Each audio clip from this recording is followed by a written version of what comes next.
Warning, ভিডিওর সকল character ও চিন্তাভাবনা কাল্পনিক। ভিডিওটা শুধুমাত্র এন্টারটেইনমেন্ট পারপাসের জন্যই বানানো হয়েছে। তারপরও ভিডিওর কোনো অংশ যদি আপনাকে রাগান্বিত করে, তবে এটা আপনারই দুর্বলতা। আর জরুরি নয় যে এই ভিডিওর সব কথা সত্য হবে। আসসালামু আলাইকুম।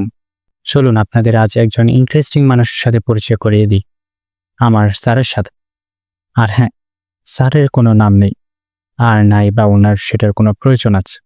আমরা ওনাকে স্যার বলেই ডাকি। প্রথমেই বলে দিই, স্যারের কথা অনেক রুড। শুনে মনে হবে যে উনি অনেক অ্যারোগেন্ট এবং ক্রুল, কিন্তু ওনার কথাগুলো সত্যিই বাস্তব। এমনিতেই স্যার আগে একজন রুলার এবং ফার্মার পলিটিশিয়ান ছিলেন। কিভাবে সেটা জিজ্ঞেস করবেন না, কারণ স্যার আমারই কল্পনা। আমি চাইলে ওনাকে আমেরিকার প্রেসিডেন্ট বানিয়ে দিতে পারি। আর কিছু টেকনিক্যাল প্রবলেমের কারণে আমি ওনার ভয়েসটা দিব। আর এই জন্যই ভিডিওটা একটু মনোযোগ দিয়ে দেখুন। চলুন স্যারের কাছে এবং শিখি এমন একটা বিষয় যেটা উনি আমার থেকে ভালোভাবে বুঝেন, আর হয়তো আপনাকে আমার চেয়ে ভালোভাবে বোঝাতে পারবে। আর কি সেই টপিক?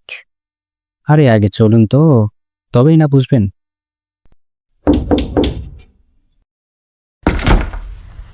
ও জানি, অনেকদিন পর এলে। তো বলো, কোন দরকারে আসতে হয়েছে? এমনিতে আজ আমি নিজের জন্য আসিনি স্যার, আজ আমি সাবস্ক্রাইবারদের জন্য এসেছি। একটা ইম্পর্টেন্ট টপিকের ব্যাপারে জানতেই আপনার কাছে আসা। ও আচ্ছা, এমন কোন টপিক? Divide and rule. আর তুমি আমার থেকে এই জন্য জানতে চাও কারণ আমি একজন পলিটিশিয়ান ছিলাম? জানি। একদম স্যার। আপনি যেহেতু কারণটা জানেন, তবে কি আপনি এই টপিকের ব্যাপারে ইনফরমেশন দিতে পারবেন? তো বলো, কি জানতে চাও তুমি? সত্য, নাকি এমন কিছু যেটা কিছুটা সত্য? পুরোপুরি সত্য স্যার। একেবারে প্রথম থেকে শুরু করলে কেমন হয়? অরিজিন থেকে? ও একেবারেই না জানি, আমার কাছে এতটা সময় নেই। ডিরেক্ট টপিকে আসা যাক, যেমনটা আপনি ভালো মনে করেন স্যার। ডিভাইড অ্যান্ড রুল, এখানে নামের মতোই দুইটা জিনিস আছে। ডিভাইড মানে হচ্ছে ভাগ করা, আর রুল মানে পাওয়ার, ক্ষমতা, the main goal of strategy. ভাগ করা, কিন্তু কিসের স্যার? মানুষের। কিন্তু কেন স্যার? মানুষের ভাগ হওয়াটা জরুরি জনি। যতক্ষণ তারা ভাগ হবে না, ততক্ষণ তারা লড়াই করবে না। আর এই লড়াই তাদের দৃষ্টি আমাদের দিকে আসতে দেয় না, যার ফলে আমরা এই ক্ষমতার সঠিক ব্যবহার করতে পারি। বুঝতে পারছো তো জনি আমি কি বুঝাতে চাচ্ছি? একদম। কিন্তু কিসের উপর বেসিস করে এই ভাগাভাগিটা হবে? বোকাদের মতো কথা বলো না জনি, কারণ তুমি তাদের মধ্যে পড়ো না। তুমি বলো, তুমি কিসের উপর বেস করে লোকদের ভাগ করতে? কালার, আই মিন সাদা লোক, কালো লোক। হ্যাঁ, হতে পারে, বাট আমাদের এখানে এটা কার্যকরী হবে না। ওয়েস্টার্ন কান্ট্রিগুলোতে এটা ভালো কাজ করতে পারে। এমন কিছু ভাবো যেটা আমাদের এখানে কাজে আসে। কাস্ট, মানুষের জাতি। এমনিতেই লোকেরা নিজের জাতিকে যথেষ্ট সম্মান করে। আর বাংলাদেশ এবং ভারতের দিকে যদি দেখি, তবে মানুষ তাদের জাতির প্রতি একটু বেশি সেন্সিটিভ। আমার বিশ্বাস এর মাধ্যমে লোকদের অবশ্যই ভাগ করা যাবে, কিন্তু এর ফলে তারা বেশি টুকরো হয়ে যাবে। এতে তারা নিয়ন্ত্রিত থাকবে না। আর এমনিতেও আমাদের কম থেকে কম টুকরো করতে হবে, যেন আমরা একটা বড় টুকরো চুজ করতে পারি। ভাবো জনি, ভাবো এমন কিছু যেটা প্রত্যেক সাধারণ ব্যক্তির জন্য গুরুত্বপূর্ণ, যেটা তাদের আইডেন্টিটির সাথে জড়িত। আমি তোমার উপর বিশ্বাস করি জনি। ভাবো। Religion sir? একদম ঠিক। এটা এমন একটা জিনিস যেটা প্রত্যেক সাধারণ ব্যক্তির অস্তিত্বের অংশ। এটাই তাদের আইডেন্টিটি। যদি তুমি লোকদের রিলিজিয়নের উপর বেস করে ভাগ করো, তবে তারা অবশ্যই ভাগ হবে। কিন্তু কেন ভাগ হবে স্যার? আমি বলতে চাচ্ছি, তারা আলাদা আলাদা রিলিজিয়নে বিশ্বাস করে, আর তাদের গডও আলাদা আলাদা। তো তাদের অন্যের গড বা রিলিজিয়নের সাথে কি সম্পর্ক?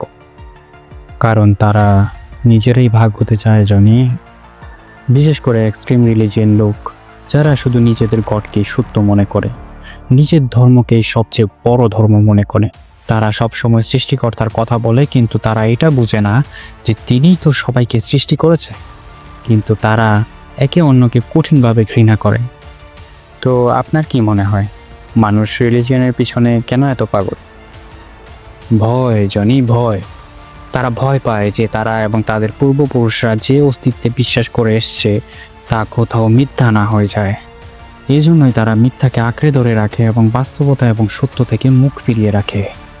একটু নিজে আশেপাশের লোকদেরকে দেখো, কেমন মানুষ চারপাশে ভরে পড়ে আছে।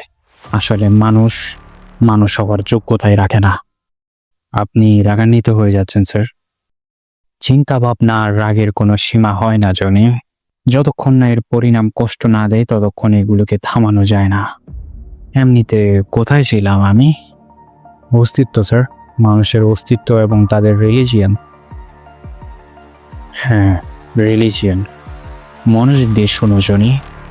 সাধারণত মানুষ নিজেদের রিলিজিয়নকেই তারা সেরা মনে করে, তাদের গডকেই শ্রেষ্ঠ মনে করে। কিন্তু এই ধারণা তাদের ভাগ করার জন্য যথেষ্ট নয়। যদি সেই এক্সট্রিম লোকদেরকে এই ধারণা দেওয়া যায় যে তাদের ধর্ম সংকটে আছে, তাদের গড সংকটে আছে, তবে তারা ভয় পেয়ে যাবে, আর এই ভয় তাদের উপর চড়ে বসবে। তখন আমাদের ওই ভয়কে একটা কারণ দিতে হবে এবং জবাব দিতে হবে এমন কিছু যেটা তারা শুনতে চায়, এবং সেই দিকে ইশারা করতে হবে যে জিনিসটা তাদের মতে তাদের ধর্মের জন্য সবচেয়ে বড় সংকটের কারণ। আর সেটা কি স্যার? অন্য একটা ধর্মজনই, অন্য একটা বড় রিলিজিয়ন। আর আমরা সেখানে কোথায় থাকবো স্যার?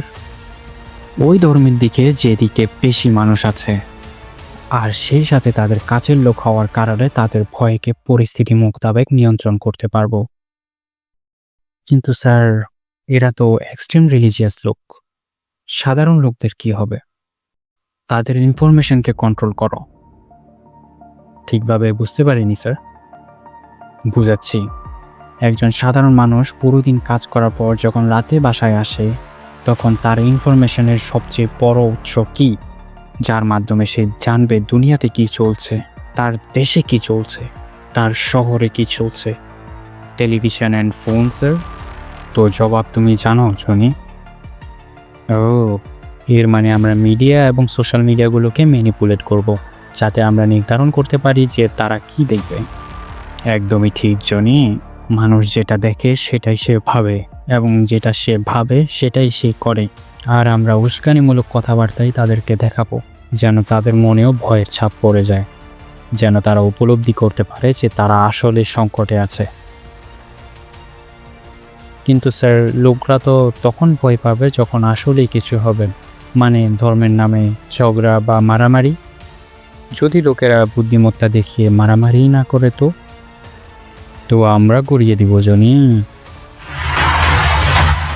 মিডিয়া এবং সোশ্যাল মিডিয়াতে উস্কানিমূলক কথাবার্তার মাধ্যমে আগুন লাগিয়ে দিতে হবে, আর কিছু পরিকল্পিত মারামারি লাগিয়ে দিতে হবে যেটা আগুনে ঘিয়ের কাজ করবে।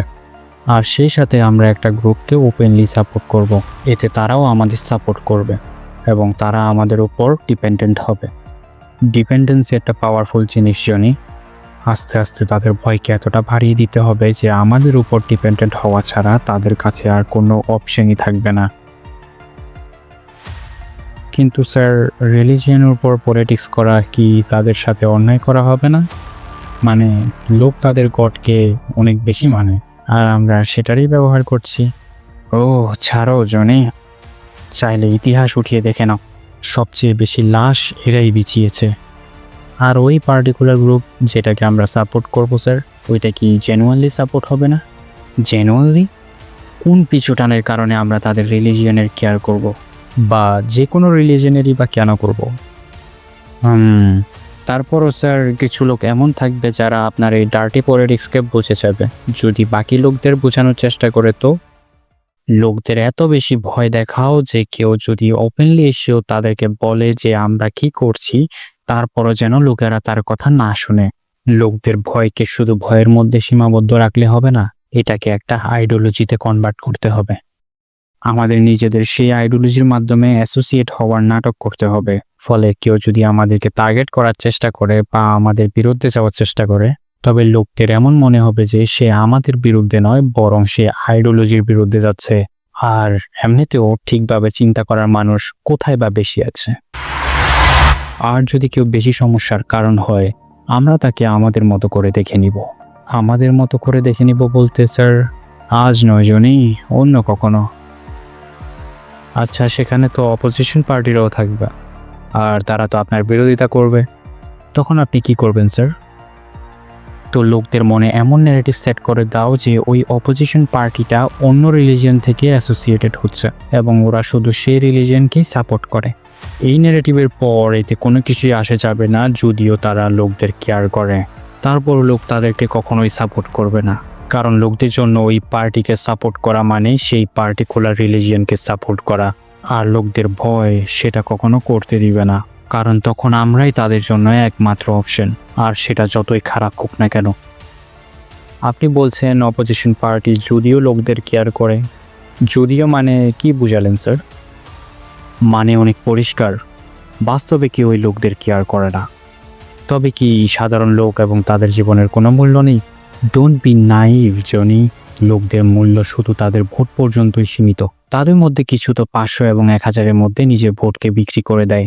এর মানে তারাও তাদের মূল্য জানে। বাস 1000 টাকা। ডিভাইড অ্যান্ড রুল, এর মধ্যে ডিভাইড তো বুঝে আসছে স্যার, বাট ডিভাইডের সম্পূর্ণ পয়েন্টটা আমি বুঝতে পারিনি। ডিভাইড, কিন্তু কেন এই ডিভাইড? ডিভাইড অ্যান্ড রুলের মধ্যে আরও একটা ওয়ার্ড থাকে যেটা কখনো লেখা হয় না, বাট সব সময় সেখানেই থাকে। ডিস্ট্র্যাক্ট। ডিভাইড, ডিস্ট্র্যাক্ট, রুল, এই সব কিছুরই একটাই উদ্দেশ্য, যেন লোক ডিস্ট্র্যাক্টেড থাকে, যেন আমাদের মতো লোক শান্তিতে রুল করতে পারে। রুল মানে টাকা এবং ক্ষমতা। একদম, বুঝতে পারছি। এই ভাগাভাগি ডিস্ট্রাকশনের জন্য ইউজ করা হয়। ভাগাভাগি ডিস্ট্রাকশনের সাথে সাথে আরও একটা বেনিফিট দেয়, যেটা ডিস্ট্রাকশনের চেয়ে বেশি গুরুত্বপূর্ণ। আর সেটা কি স্যার? এক ধরনের সাইকোলজিক্যাল ইম্প্যাক্ট। কিন্তু কাদের উপর স্যার? লোকদের উপর, বাট সবার উপর না। তো শুধু তাদের উপর যাদের আমরা সাপোর্ট করি, অথবা বলতে পারো সাপোর্ট করার নাটক করছি। আমি এখনও বুঝতে পারিনি স্যার, আমরা যে পার্টিকুলার গ্রুপকে সাপোর্ট করার নাটক করছি, সেই বেকুফদের আসলেই মনে হয় যে আমরা তাদেরকে সাপোর্ট করছি। এতে ওরা আমাদেরকে ডিফেন্ড করা শুরু করে, কখনো কখনো তো খারাপ কাজের জন্য, মানে লোকদের বিরুদ্ধে লোকেরাই দাঁড়িয়ে যায়।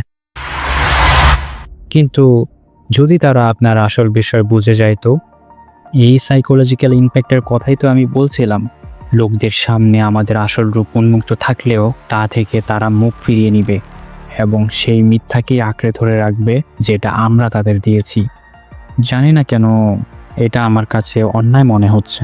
লোকদের রিলিজিয়ান তাদের বিশ্বাসের সাথে সম্পৃক্ত থাকে, আর শুধু ক্ষমতার লোভে তাদের বিশ্বাসের সাথে খেলা করা, এইসব ইনোসেন্টওয়ালা কথাবার্তা বলো না জনি। আর তাছাড়া লোক বেউকুফ হতে চায়, যদি আমরা না বানাই তবে অন্য কেউ বানাবে, আর এই খেলায় অনেস্টির কোনো মূল্য নেই। আচ্ছা, মূল্য শব্দটা থেকে একটা কোয়েশ্চেন মনে পড়লো। পাওয়ার অ্যান্ড মানি, এই দুইটারই কি একই মূল্য? মানি ক্ষমতার অনেক কাছাকাছি জনি, বাট সবসময় মনে রেখো, power is always superior than মানি। হ্যাঁ, পুতিন এবং ইলন মাস্কের এক্সাম্পলে আমরা এটা ভালোভাবে বুঝতে পারি। ওকে জানি, তোমার সময় এখানেই শেষ হচ্ছে। Thank you for your time sir. দেখলেন তো, বলেছিলাম না, স্যার অনেক অ্যারোগ্যান্ট এবং ক্রুল। স্যারের কোনো কথায় যদি আপনাদের খারাপ লেগে থাকে, তবে আপনাদের এই জনি স্যারের পক্ষ থেকে ক্ষমা প্রার্থী।